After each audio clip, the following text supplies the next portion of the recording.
Oremos. Amado Dios y Padre, en el nombre de nuestro Señor Jesucristo, damos gracias por su infinito amor, su infinita bondad y misericordia. Señor, queremos rogar en el nombre de Cristo que usted nos bendiga, que usted esté con nosotros, que su gracia, Señor, nos acompañe durante este estudio y que podamos, Señor, sentar bases sólidas de lo que es, Señor, un matrimonio cristiano.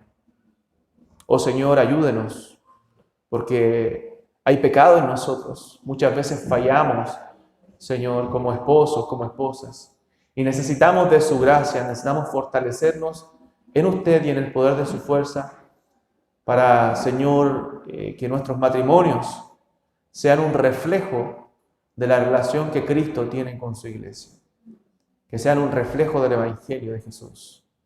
Oh Señor, ayúdenos y denos gracia, ilumínenos con su Santo Espíritu durante este estudio. Se lo pedimos en el nombre de Cristo, nuestro Salvador. Amén. Muy bien, hermanos, entonces vamos a ir al libro de Génesis, que es nuestro libro base, ¿cierto? Durante estas clases hemos visto, creo que casi en todas las clases, el libro de Génesis, porque para nosotros poder entender, ¿cierto? Todo acerca del hombre, del matrimonio, debemos ir a la creación. Dios es el autor del matrimonio, Dios es la mente maestra, Dios es el que hizo el matrimonio. Nosotros si queremos aprender a ser buenos esposos, si queremos aprender a ser las mujeres buenas esposas, nosotros no tenemos que ir a un terapeuta matrimonial. Nosotros tenemos que ir a la palabra de Dios, porque Dios es el autor del matrimonio. Dios es el que diseñó todo para que nosotros podamos aprender a ser buenos esposos y las hermanas buenas esposas para la gloria de Dios. Por ejemplo, si nosotros no entendemos el propósito del matrimonio, ¿por qué Dios lo hizo? El matrimonio tiene un propósito espiritual. Sin desmerecer, ¿cierto?, a los profesionales que se dedican a hacer terapias, ellos no tienen una cosmovisión bíblica. Y al momento de aconsejar a matrimonios, un terapeuta matrimonial, por ejemplo, él no los va a aconsejar desde una cosmovisión bíblica. Él no va a decir, no, es que Dios creó el matrimonio con este propósito y esa es la base para que el matrimonio sea feliz. No, entonces, si no pones esa base, entonces está equivocado lo que viene a continuación. Porque la base, ¿cierto?, es lo más importante para que nosotros podamos entender cómo funciona el matrimonio, cuáles son los roles que Dios ha creado dentro del matrimonio. Necesitamos establecer esas bases que están en la palabra de Dios, en la Biblia, no fuera de ella.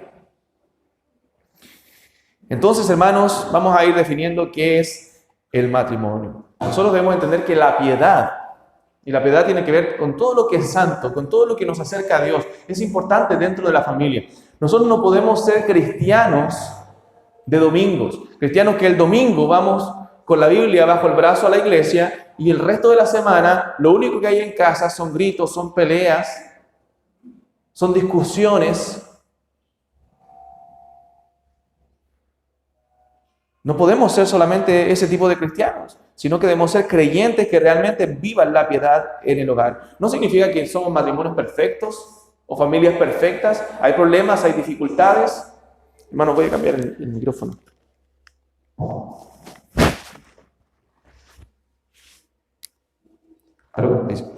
Hay problemas, hay dificultades dentro del hogar, pero no es lo común. Las peleas y las dificultades dentro del hogar, sino el amor. Reina, el amor de Cristo, el Evangelio, la palabra, el vivir la vida cristiana, el pedir perdón, el amarse, el cuidarse, el respetarse. Eso es lo que debe reinar en un hogar cristiano. Por eso que hemos incentivado, bueno, la clase pasada fue respecto a eso, a incentivar la adoración familiar, el culto familiar. El poder reunirse en familia a adorar al Señor. ¿Por qué? Porque somos un hogar cristiano, un hogar que ama al Señor, un hogar que ama la palabra de Dios. Por lo tanto, deben reinar dentro de la casa los principios cristianos. Vamos a ir al Génesis capítulo 1 para saber qué es el matrimonio. Ese es nuestro primer punto del día de hoy. Verso 26. Génesis 1, verso 26 al 31. Dice, entonces, dijo Dios, hagamos al hombre a nuestra imagen, conforme a nuestra semejanza, y señoree en los peces del mar, en las aves de los cielos, en las bestias, en toda la tierra y en todo animal que se arrastra sobre la tierra.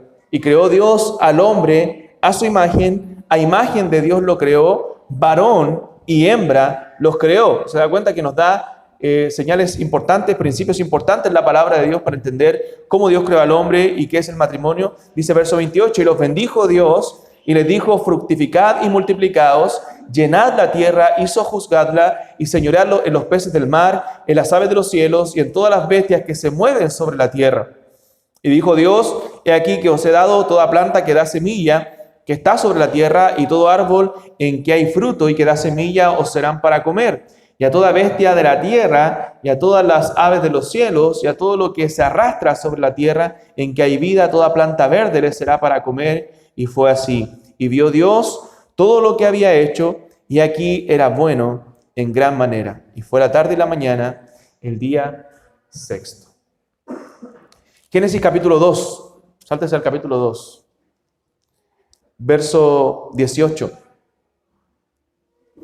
al 24. Génesis capítulo 2, verso 18. Dice, y dijo Jehová Dios, no es bueno que el hombre esté solo, le haré ayuda idónea para él. Jehová Dios formó pues de la tierra toda bestia del campo y toda ave de los cielos y las trajo a Adán para que viese cómo las había de llamar. Y todo lo que Adán llamó a los animales vivientes, ese es su nombre. Y puso Adán nombre a toda bestia y ave de los cielos y a todo ganado del campo, mas para Adán no se halló ayuda idónea para él. Entonces Jehová Dios hizo caer sueño profundo sobre Adán, y mientras éste dormía, tomó una de sus costillas y cerró la carne en su lugar. Y de la costilla que Jehová Dios tomó del hombre, hizo una mujer y la trajo al hombre. Dijo entonces Adán, esto es ahora hueso de mis huesos y carne de mi carne, esta será llamada varona, porque del varón fue tomada. Por tanto dejará el hombre a su padre y a su madre, y se unirá a su mujer, y serán una sola carne. Vamos al Nuevo Testamento, Efesios, capítulo 5.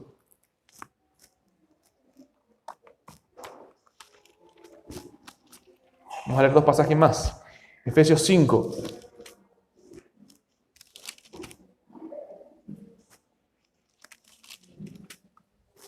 Versículo 21. Efesios capítulo 5, verso 21. Dice, someteos unos a otros en el temor de Dios. Las casadas estén sujetas a sus propios maridos como al Señor, porque el marido es cabeza de la mujer, así como Cristo es cabeza de la iglesia, la cual es su cuerpo y él es su Salvador. Así que como la iglesia está sujeta a Cristo, así también las casadas lo estén a sus maridos en todo. Maridos, amad a vuestras mujeres, así como Cristo amó a la iglesia y se entregó a sí mismo por ella, para santificarla, habiéndola purificado en el lavamiento del agua por la palabra, a fin de presentársela a sí mismo una iglesia gloriosa, que no tuviese mancha ni arruga, ni cosa semejante, sino que fuese santa y sin mancha. Así también los maridos deben amar a sus mujeres como a sus mismos cuerpos. El que ama a su mujer, a sí mismo se ama, porque nadie aborreció jamás a su propia carne, sino que la sustenta y la cuida, como también Cristo a la iglesia. Porque somos miembros de su cuerpo, de su carne y de sus huesos. Por esto dejará el hombre a su padre y a su madre, y se unirá a su mujer, y los dos serán una sola carne. Grande es este misterio, mas yo digo esto respecto de Cristo y de la iglesia. Por lo demás, cada uno de vosotros ame también a su mujer como a sí mismo, y la mujer respete a su marido. Por último, Apocalipsis 21.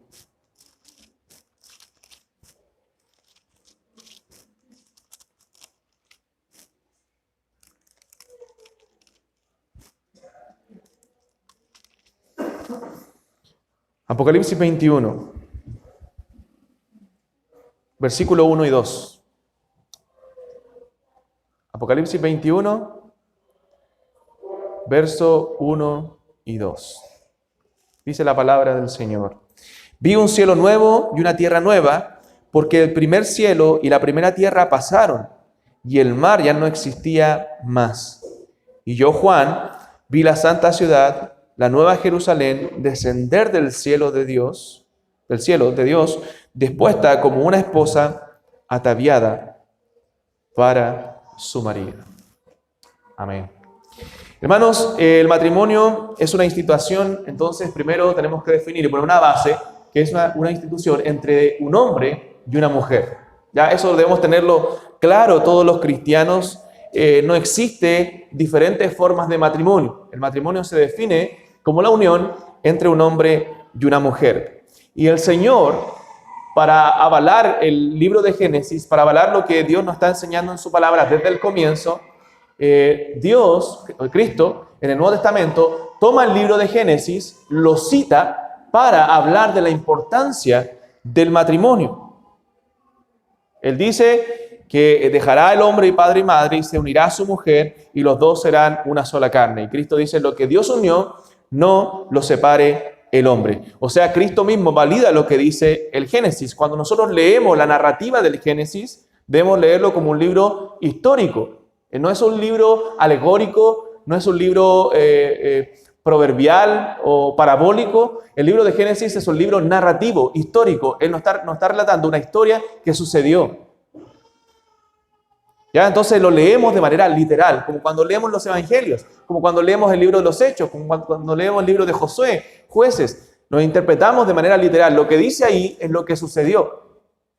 Es como tomar un libro de la historia de Chile, ¿cierto? Y leer las batallas, ¿cierto?, que sucedieron para nosotros ser una nación independiente, ¿cierto? Nos decimos, no, esto quiere decir otra cosa. Esta batalla significó, no. Lo que está diciendo ahí es lo que aconteció. Dios tomó al hombre, lo hizo caer en profundo sueño, abrió una de sus costillas, ¿cierto? Sacó una de ellas y formó literalmente desde la costilla del hombre a una mujer. Así hizo Dios a la mujer. Entonces Cristo lo avala en el Nuevo Testamento.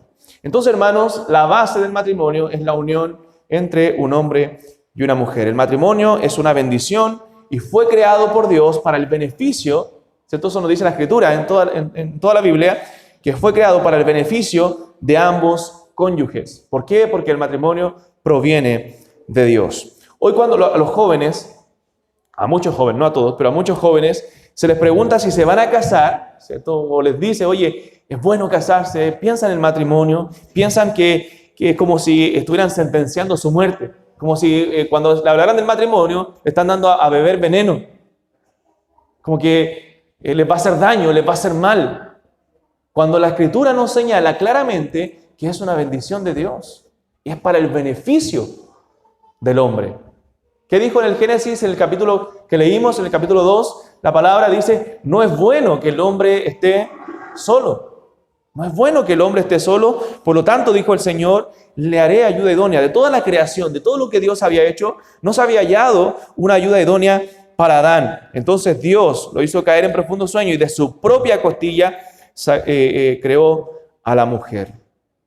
Entonces, hermanos, el matrimonio es una bendición, es bueno en gran manera, porque Dios lo creó. Y así debe comenzar, ¿cierto?, el pensamiento del creyente. La cosmovisión cristiana debe ser: el matrimonio es bueno para el hombre porque Dios lo hizo. Entonces, primero, el matrimonio es una unión entre un hombre y una mujer, y es bueno en gran manera porque es una institución divina. Esas son las bases del matrimonio. Entonces, las distorsiones, los problemas, las mentiras, los engaños dentro del matrimonio no son porque el matrimonio sea malo, sino es por causa del pecado, es por causa del corazón del hombre. Es por eso que nosotros debemos, como cristianos, tener en alta estima el matrimonio. Si tu matrimonio está mal, es por culpa de tu pecado. Lo que debes hacer no es dejar tu matrimonio, es abandonar tu pecado, es renunciar a ti mismo y comenzar a entregarte a servir por entero en la labor más importante que Dios te ha dado, que es tu familia.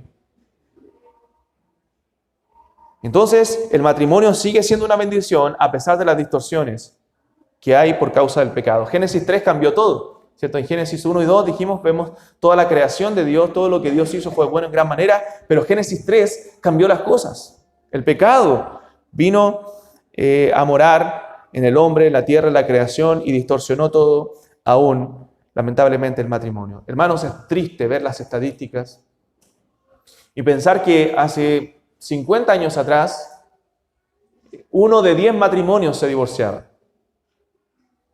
Hoy día las estadísticas señalan que 1 de 2 matrimonios se divorcian. Es triste pensar eso. El poco valor que hay en la sociedad del matrimonio. Y es más, hoy día muchos jóvenes no se están casando. Muchas parejas no se están casando, no se están comprometiendo. Cuando es una institución que Dios creó y que debemos nosotros valorar y tener en alta estima. ¿Qué dice Hebreos? ¿Recuerda lo que dice Hebreos respecto al matrimonio? Honroso sea en todos el matrimonio y el lecho sin mancilla, y a los fornicarios y adúlteros los juzgará el Señor. A los fornicarios y adúlteros los juzgará el Señor, pero para nosotros honroso debe ser el matrimonio. Debemos tenerlo en alta estima.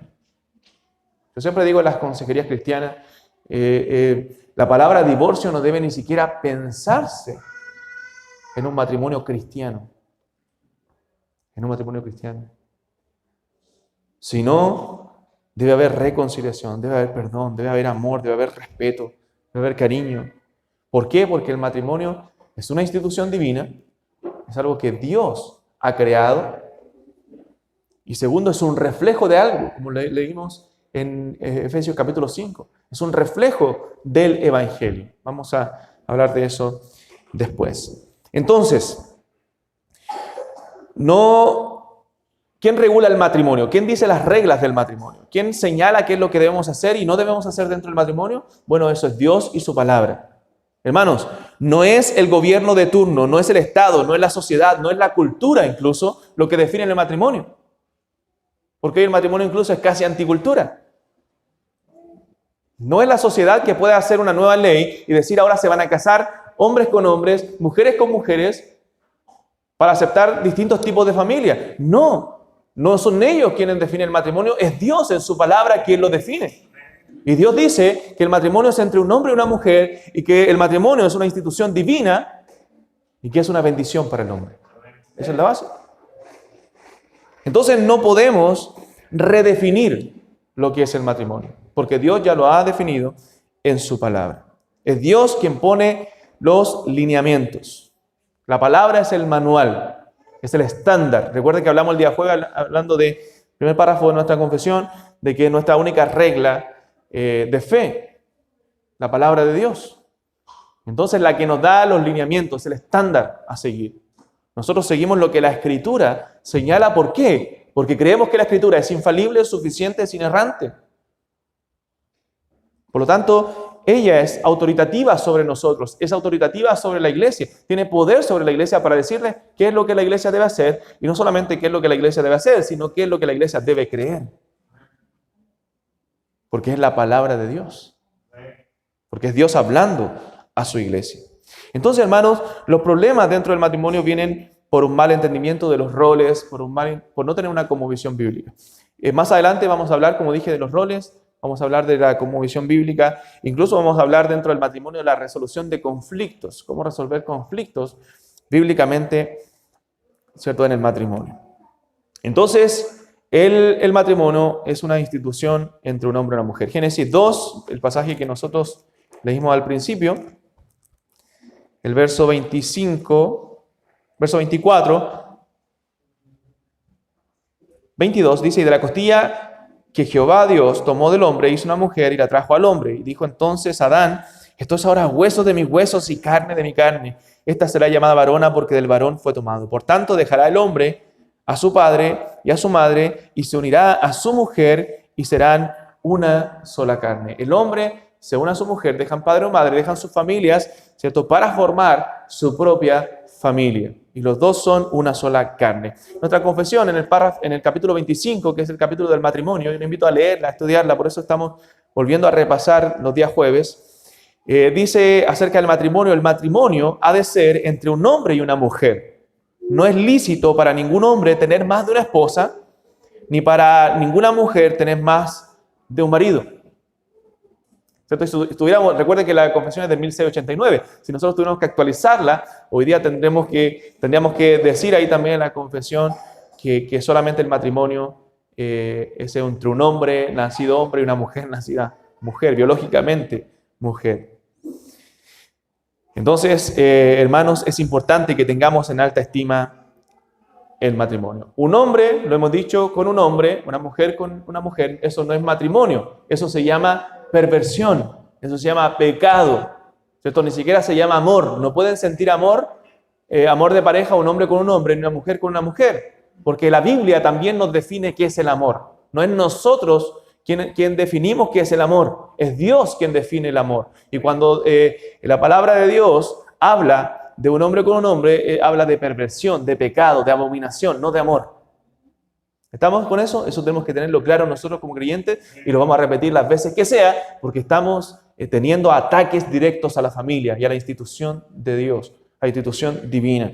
Entonces, hermanos, debemos tener claro estas cosas. ¿Qué es pecado? ¿Qué es perversión? No es que odiemos, ¿cierto?, a las personas que caen en esos pecados, ¿no? Los amamos y deseamos que ellos se conviertan a Cristo, se arrepientan de esos pecados, se aparten. No somos homofóbicos, como dicen ellos.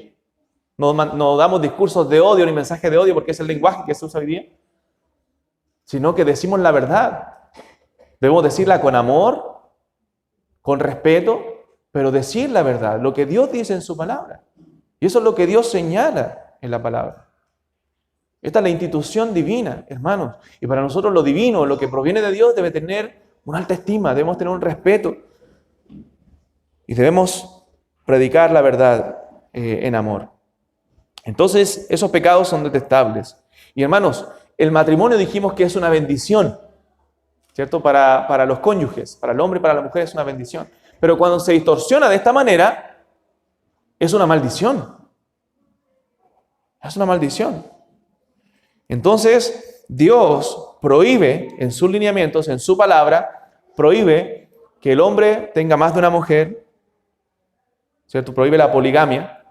Aunque en la Biblia vemos casos, ¿cierto?, de poligamia, pero en todos esos casos trajo problemas, trajo destrucción, trajo tristeza, y aún en los hombres de Dios que lo hicieron. ¿Por qué? Porque Dios en el Génesis, en el principio, había dicho que el hombre tomará no a sus mujeres, tomará a su mujer, a su esposa, y serán una sola carne. Entonces, la poligamia está prohibida en la Biblia, y también la unión entre el mismo sexo. Entonces eso debemos tenerlo claro. Hermanos, ¿por qué lo digo? Y usted dice, no, si eso yo lo sé, pero que hay a veces personas que dicen ser creyentes que aprueban estas cosas. Que no le encuentran algo malo al aborto, que no le encuentran algo malo, ¿cierto?, a la unión entre el mismo sexo. Y si tú tienes esos pensamientos, bueno, debes cambiarlo bíblicamente, porque eso es pecado. Es abominación delante de Dios. Entonces el Estado, las leyes, no son nuestra autoridad. Eso debemos tenerlo claro como iglesia. El gobierno no es nuestra autoridad máxima. La Biblia nos llama a respetar a las autoridades y las respetamos mientras ellos se sometan o nos permitan someternos a los principios de Dios. Pero cuando ellos me digan a mí, tú no vas a servir a Dios, tú vas a casar a un hombre con un hombre, yo voy a decir no, porque mi autoridad máxima es Dios y no el gobierno. Entonces debemos tener esas cosas claras, hermanos. El Estado, las leyes no pueden definir qué es el matrimonio, sino Dios lo define en su palabra. Malaquías, capítulo 2.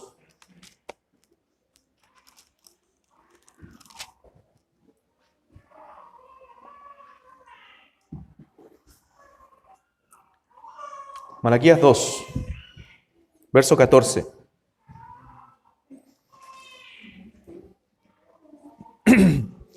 Dice, más diréis, ¿por qué?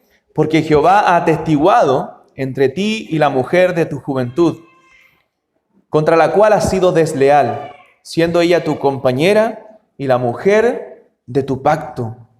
¿No hizo el uno habiendo en él abundancia de espíritus? ¿Y por qué uno? Porque buscaba una descendencia para Dios. Guardaos pues en vuestro espíritu y no seáis desleales para con la mujer de vuestra juventud. O sea, el matrimonio, hermano, y otra base del matrimonio es que es un pacto entre un hombre y una mujer. Un acuerdo de dos personas delante de Dios donde se comprometen. Tú debes recordar ese compromiso que hiciste con tu esposo, con tu esposa. Se comprometen a ser fiel el uno al otro, a buscar el bienestar del otro y disfrutar de ese pacto juntos. Y vamos a hablar después de de lo que significa el matrimonio, de las bendiciones del matrimonio y del propósito. ¿Cuáles son los múltiples propósitos del matrimonio? No tiene un solo propósito, tiene múltiples propósitos. Y eso tenemos que saberlo también de acuerdo a la palabra de Dios. Entonces es un pacto. No, es que algunos dicen, usted no sabe cómo es mi esposo, usted no sabe cómo es mi esposa. Bueno, hiciste un juramento. Hiciste un juramento. Y cuando no lo cumples, contra Dios pecas. Por eso que los jóvenes deben elegir bien con quién se van a casar. Deben estar seguros de que es la voluntad de Dios. ¿Por qué? Porque es un pacto para toda la vida. No hay vuelta atrás. No hay vuelta atrás. Entonces debe ser honroso. El matrimonio para todos nosotros debe ser sagrado. Debemos tenerlo en alta estima. Y los jóvenes deben desear casarse. Deben querer casarse.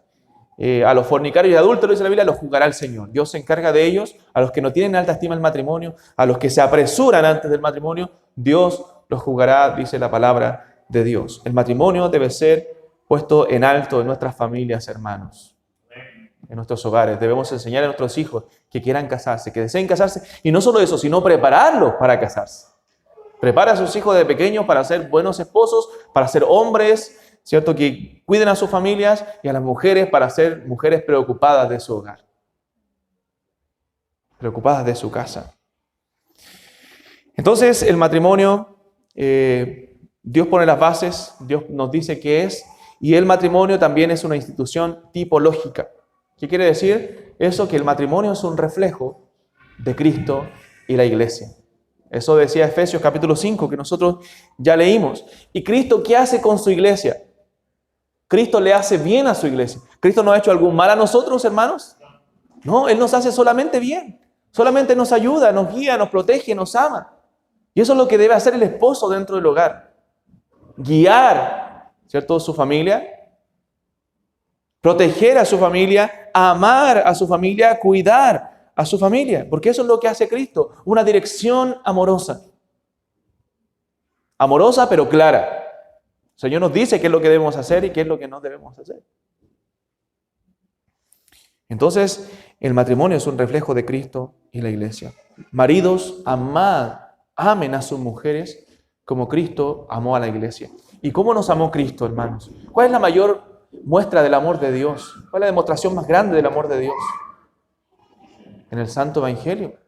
En la obra de Cristo en la cruz. Él se entregó por nosotros, dando su vida, derramando su sangre, sufriendo nuestro dolor, para que nosotros no sufriéramos. Por eso que nosotros debemos proteger a nuestras mujeres. Tú como marido no puedes exponer a tu mujer para tú protegerte. Tú debes ser el protector de tu hogar.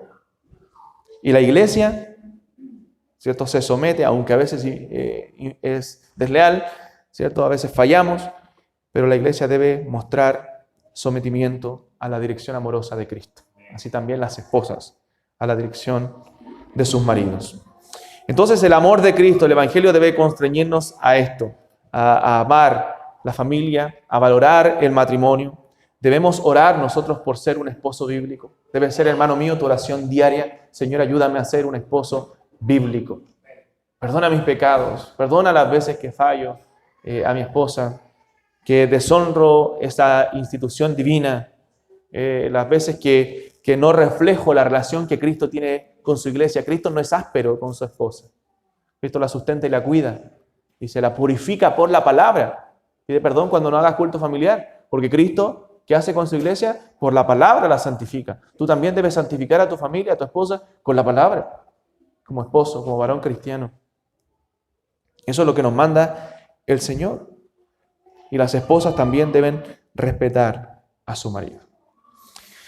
Entonces vamos a ver como segunda cosa los propósitos del matrimonio. Hay 4 propósitos, quizás podemos detallar algunos más, pero vamos a ver 4 propósitos del matrimonio. Nuestra confesión también en el capítulo 25, que es del matrimonio, dice: el matrimonio fue instituido para la mutua ayuda de esposo y esposa, para multiplicar el género humano por medio de una descendencia legítima y para evitar la impureza. O sea, la confesión nos da 3 propósitos del matrimonio y yo voy a agregar uno más el día de hoy. Entonces, el primer propósito es la mutua ayuda. El matrimonio fue creado para la ayuda mutua. Génesis 2, nuevamente.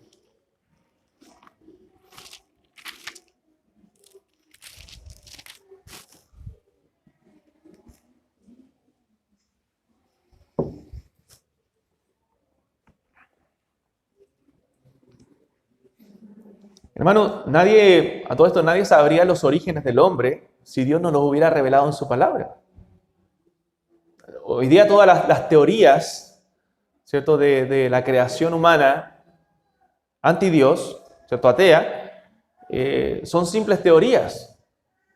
Que el hombre evolucionó del mono, ¿cierto?, o la teoría del Big Bang y todo lo que nace de eso, son teorías que hoy día se enseñan en los colegios, ¿cierto?, como verdades absolutas. Pero no son verdades absolutas porque ellos no pueden comprobar el origen del universo. No pueden comprobar el origen del ser humano.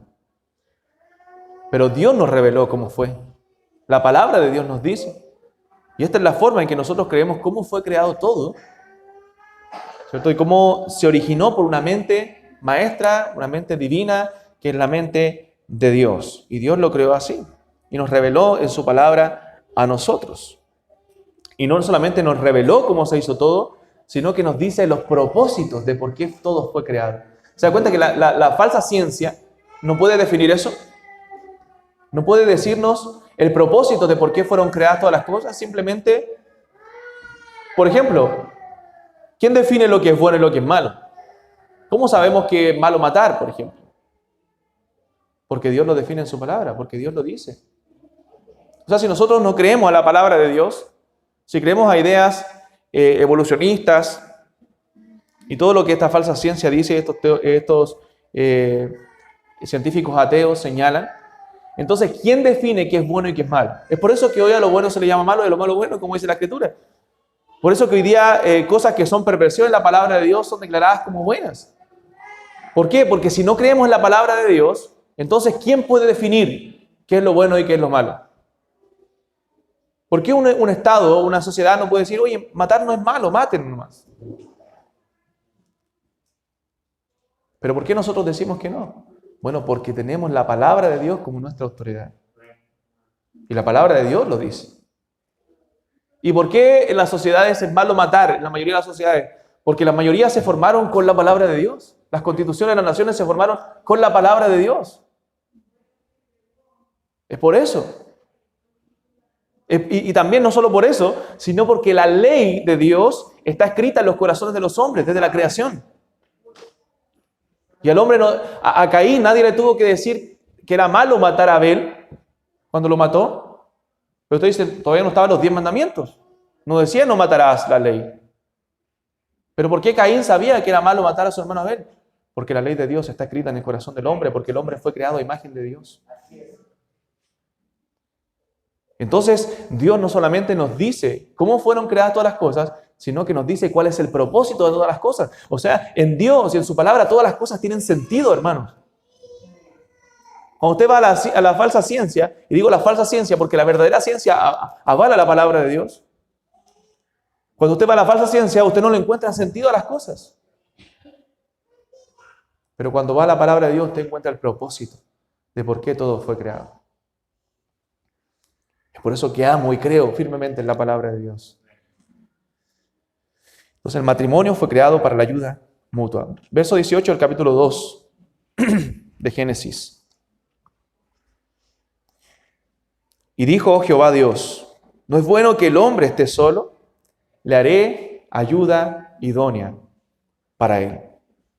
O sea, hermanos, la mujer provee fuerza al varón. Es una ayuda que le facilita cumplir el llamamiento que Dios le ha hecho.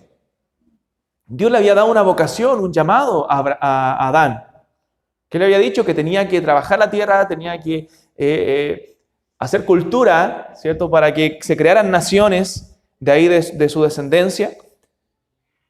Pero él no podía solo, necesitaba una ayuda idónea, necesitaba un complemento, necesitaba a Eva para cumplir ese llamado juntos. El hombre tiene la vocación, el llamado de Dios, y la mujer es el complemento para que juntos cumplan ese llamado que Dios le ha dado al hombre. El matrimonio es un pacto de ayuda. Fueron hechos, hermanos, para ser complementados. No para pelear quién es mejor, no para pelear quién gana más, no para hacerla, no que hoy día las frases comunes, ¿cierto? Dentro del matrimonio a mí, de verdad, sinceramente me molestan esas frases. Pues no es que tú tienes que tener tu espacio. Hermano, ¿en qué espacio? Somos uno con mi esposa. Somos uno. Yo no necesito mi espacio. Yo necesito compartir, que ella invada mi espacio, que ella esté conmigo, que hagamos las cosas juntos, que sirvamos a Dios juntos, que cumplamos el llamado de Dios juntos. ¿Qué espacio? No significa que andemos para todos lados juntos. Pero sí, esos conceptos, hermanos, para mí están fuera de una cosmovisión bíblica. Pero que la Escritura dice del matrimonio. Fueron hechos para ser complementados, para ser uno. No puedo tener mi espacio si yo soy uno con ella. Y entiéndase bien, no es que yo no pueda hacer cosas solo, no pueda, por ejemplo, hacemos deporte en la iglesia, vamos los varones solos. No estoy hablando de eso, estoy hablando de los conceptos, de las definiciones de los conceptos que son erradas. Adán debía trabajar la tierra, debía poblar la tierra, debía poblar la imagen de Dios, porque el hombre había sido hecho a imagen de Dios, pero no podía hacer ese trabajo solo. Entonces Dios al crear a Eva, iban a ser una sola carne, donde el uno es dueño del otro, donde son uno solo. Hermanos, debemos librarnos del machismo, ¿cierto?, mundano, pero también del feminismo mundano, que llena nuestras mentes y nuestros corazones muchas veces. ¿Qué dice el feminismo? Lo hemos dicho, vamos a ver un estudio solamente acerca del feminismo, que está en boga hoy, y la sola del feminismo. El feminismo dice que la mujer no necesita al varón, y viceversa, ¿cierto? El machismo desprecia a la mujer. Pero ¿qué es el matrimonio? El matrimonio es un complemento necesario. Un complemento necesario. No es bueno que el hombre esté solo. Le haré ayuda idónea para él. Y el Señor dice eso. Después que dijo que todo era bueno en gran manera, lo único que no era bueno dentro de todo lo que Dios estaba diciendo y haciendo era que el hombre esté solo. Necesitaba una compañera. Necesitaba la ayuda idónea que es la mujer. Entonces el propósito de Dios, la voluntad de Dios es que te complementes. Y con tu cónyuge cumplas el propósito de Dios para tu vida. Hay un propósito que Dios te ha dado, un llamado que Dios te ha hecho. Necesitas con tu esposa, con tu esposo, cumplir esa vocación que Dios te ha llamado a hacer. Entonces, la mujer, ¿qué debía hacer? Seguir al varón en ese llamado que Dios le había dado, en esa orden que Dios le había dado. Ser su compañera, ser su complemento, ser su ayuda. Hermana, un consejo, nunca deje que tu esposo renuncie a su vocación para cumplir tus planes. Hay veces que el varón renuncia a su trabajo, sale de su vida, de su llamado, de su iglesia, porque la mujer quiere irse a otro lugar y estudiar tanto o trabajar en tal. Hermana, cuidado con eso porque no es el llamado de Dios. El llamado de Dios es a que tú, junto a tu esposo, cumplas la labor y la vocación y el llamado que Dios le ha hecho a él, a la cual Él te va a guiar. Entonces, cuidado con el feminismo mundano que muchas veces llena nuestras mentes y nuestros corazones. Entonces, la mujer es carne nuestra, es hueso de nuestros huesos, dice Adán. La tomó Dios de la costilla, dijo un poeta por ahí, una poesía que dijo él. La tomó cerca de nuestro corazón, ¿cierto? Ahí de la costilla, para que la amemos, la cuidemos, la protejamos con ternura, para que podamos juntos trabajar para el Señor, juntos trabajar para Cristo. Entonces, deben juntos glorificar a Dios. Ese es el propósito. Si juntos no glorifican a Dios, entonces no se está cumpliendo el propósito de Dios del matrimonio. Yo sé que quizás hay hermanas o hermanos que tienen esposos que no son creyentes, ¿cierto? Porque conocieron al Señor cuando ya eran casados. Bueno, deben orar para que Dios obre en su vida, ser de testimonio, ser de ejemplo, para que Dios los salve, para que se conviertan a Cristo y pueda así verse reflejado de mejor forma, ¿cierto?, el propósito del matrimonio. Hermano, la mujer no es tu esclava, no es simplemente para cumplir los deberes o darte para comer, No, tiene una vocación juntamente contigo para que glorifiquen a Dios en ese llamado. Un hombre debe, vamos a ver los roles más adelante, pero un hombre debe trabajar, proveer dirección, guía, proveer lo material en su casa, y la mujer debe cuidar de su hogar, y ambos deben ayudarse en eso, complementarse en todo para que Dios sea glorificado en el hogar. Hermanos, el matrimonio lo endulza todo. El matrimonio cristiano bíblico lo endulza todo. Es algo maravilloso, es algo hermoso. Qué diferente, ¿cierto? Es una mesa cristiana, una familia cristiana que honra al Señor, que busca glorificar a Dios. Mire lo que dice el Salmo 127.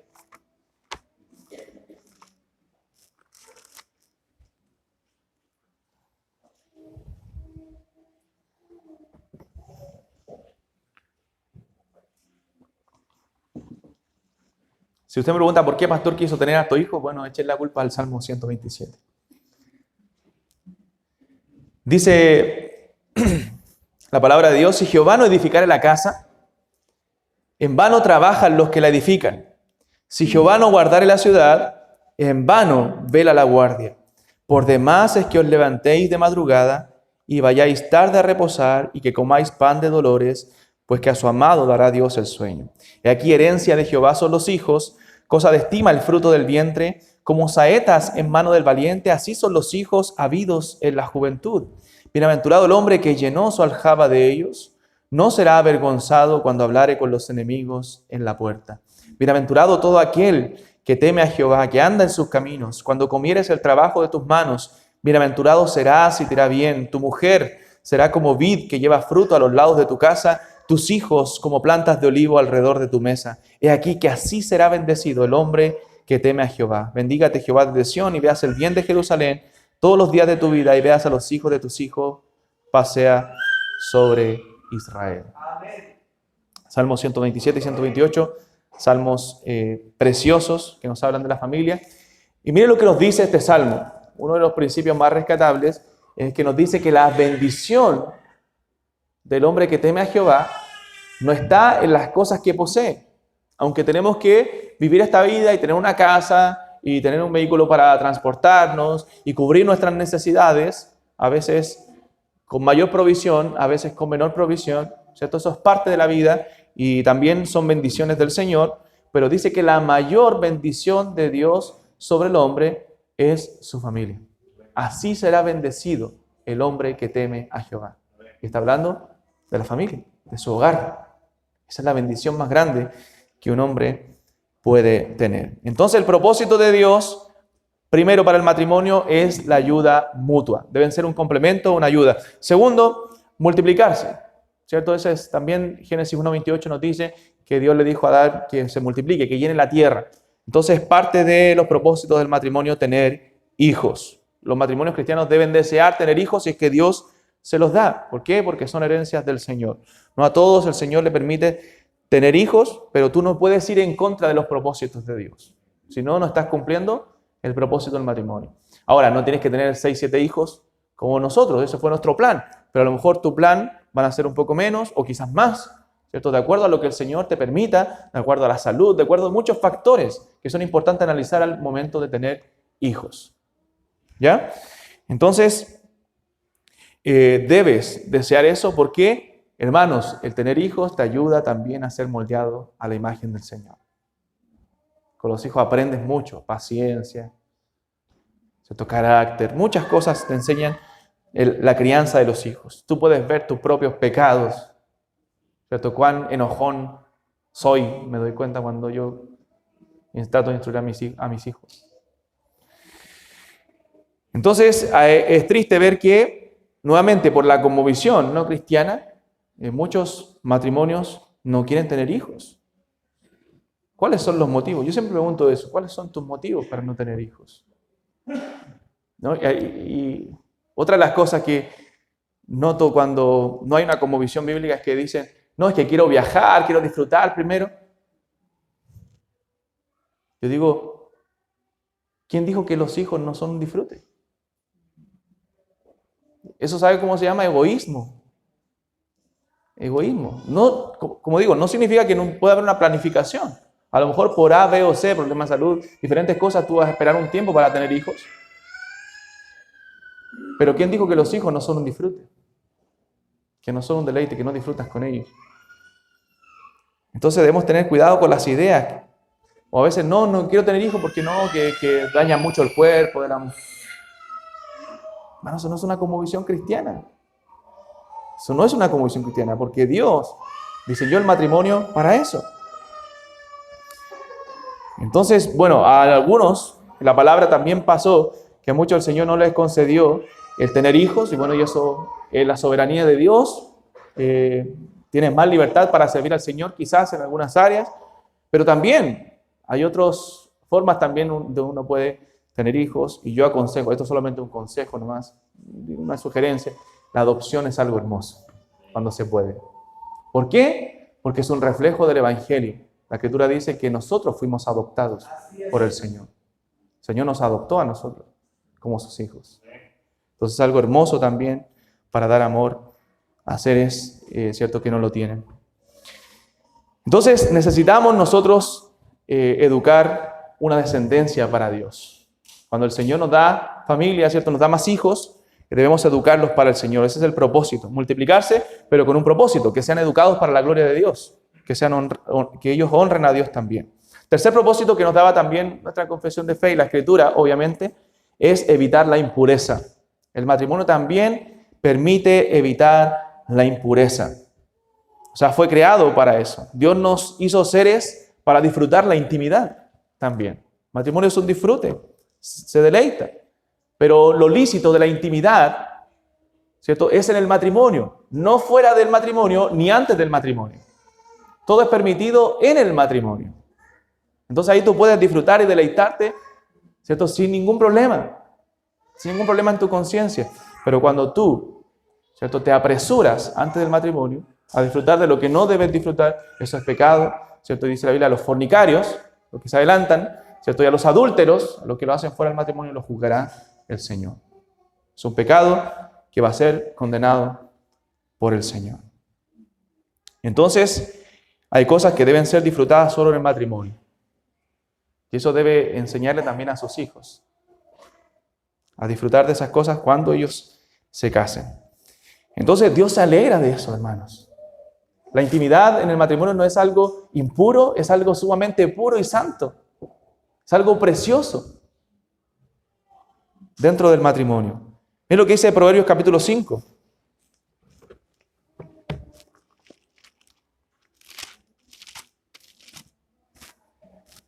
Dios no creó solamente la intimidad para la procreación, sino también para el disfrute mutuo del matrimonio.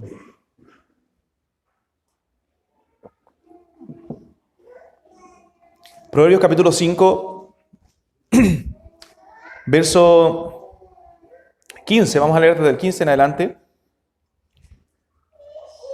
Dice, bebe el agua de tu misma cisterna y los raudales de tu propio pozo. ¿Se derramarán tus fuentes por las calles y tus corrientes de aguas por las plazas? Sean para ti solo y no para los extraños contigo. Sea bendito tu manantial y alégrate con la mujer de tu juventud. Como sierva amada y graciosa gacela, sus caricias te satisfagan en todo tiempo y en su amor recréate siempre. ¿Y por qué, hijo mío, andarás ciego con la mujer ajena y abrazarás el seno de la extraña? O sea, le está aconsejando a un padre a un hijo en Proverbios y dice, alégrate con la mujer de tu juventud. Sus caricias deben satisfacerte a ti, varón. Y no debes andar ciego mirando a quienes no son tu mujer. Tu mujer es tu deleite, es el deleite de tus ojos. Es la mujer que debe llenar tu corazón y tu vida. Sus caricias satisfacerte en todo tiempo y en su amor recrearte y disfrutarlo siempre. ¿Por qué? Porque el matrimonio es un deleite cuando se disfruta, cuando se cumplen los propósitos de Dios. ¿O no es así, hermano, el llegar a tu casa después de un día arduo y ver a tu esposa ahí recibirte, ¿cierto? Estar con ella, disfrutar la tarde juntos? O ambos tuvieron días cansadores, arduos, y llegar a casa y poder disfrutar de la tarde juntos, adorar a Dios en familia, poder abrazarse, ¿cierto? No sé, disfrutar algo juntos es algo maravilloso, algo que es impagable. Entonces Dios quiere que disfrutes la relación matrimonial. En Deuteronomio, capítulo 24, cuando Dios manda a que se casen, dice que cuando un recién casado había tomado a su esposa, dice que no podía salir por un año a la guerra, por lo menos, para que alegre a la mujer que tomó. O sea, el hombre tenía la responsabilidad de alegrar a su mujer. ¿Por qué? Porque el matrimonio es un deleite. Y evita la impureza. Evita la impureza. Permite que tú no te desvíes, ¿cierto?, tras pecado. Por eso dice la Biblia en Corintios que los jóvenes, en vez de estarse quemando, mejor que se casen. En vez de estar pecando, deshonrando al Señor, es mejor que se casen, porque el matrimonio es bueno para el hombre. Entonces, hermanos, ¿puedes tú ver lo precioso del matrimonio? ¿Te das cuenta? Si aún el Señor no te da hijos, si aún hay infertilidad o cualquier problema, aún cuando la mujer llegue a una edad donde ya no pueda procrear, el matrimonio tiene múltiples propósitos que son un deleite, que son maravillosos. ¿Por qué? Porque fue instituido por el Señor. Entonces Dios quiere que disfrutes ese propósito que Dios ha puesto en el matrimonio. Entonces, evitar la impureza es uno de los propósitos también. Y el último, el que yo agregué, es avanzar en virtudes cristianas. El matrimonio te ayuda a ser conformado a la imagen de Cristo. Tu esposa te ayuda a ti a ser más como Cristo. Tu esposo te ayuda a ti a ser más como Cristo. O sea, el matrimonio tiene el propósito de santificarnos. Recuerden que refleja a Cristo en la iglesia. Y dice que Cristo santifica a la iglesia por el lavamiento del agua por la palabra. O sea, no hay mejor lugar para ser santos, para practicar la vida cristiana que en el hogar. Si tú no comienzas en casa, entonces no sirve que te muestres cristiano en la iglesia, te muestres cristiano afuera, si no eres un creyente en tu hogar. Si no practicas la vida cristiana en tu hogar, porque tu esposa sabe si tú eres un creyente entregado al Señor, tus hijos lo saben. Entonces, donde más se evidencian nuestros pecados, ¿saben dónde es? En la casa. En la casa.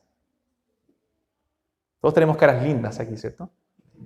Pero los de nuestra casa saben si somos enojones, si somos pesados, ¿cierto? Entonces, debemos practicar el evangelio en el hogar, la paciencia, las virtudes cristianas.